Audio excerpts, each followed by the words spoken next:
অমলকান্তি আমার বন্ধু। স্কুলে আমরা একসঙ্গে পড়তাম। রোজ দেরি করে ক্লাসে আসতো, পড়া পারত না। শব্দরূপ জিজ্ঞেস করলে এমন অবাক হয়ে জানালার দিকে তাকিয়ে থাকতো যে দেখে ভারী কষ্ট হতো আমাদের। আমরা কেউ মাস্টার হতে চেয়েছিলাম, কেউ ডাক্তার, কেউ উকিল। অমলকান্তি সেসব কিছুই হতে চায়নি। সে রোদ্দুর হতে চেয়েছিল।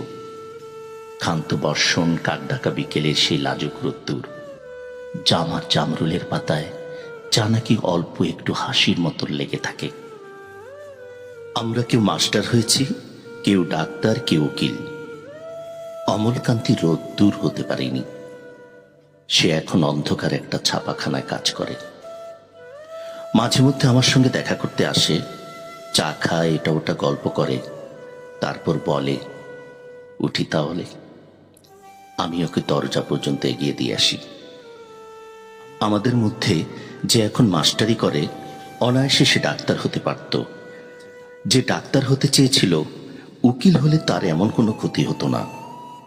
অথচ সকলের ইচ্ছে পূরণ হলো এক অমলকান্তি ছাড়া। অমলকান্তি রোদ্দুর হতে পারেনি। সেই অমলকান্তি রোদ্দুরের কথা ভাবতে ভাবতে ভাবতে যে একদিন রোদ্দুর হতে চেয়েছিল।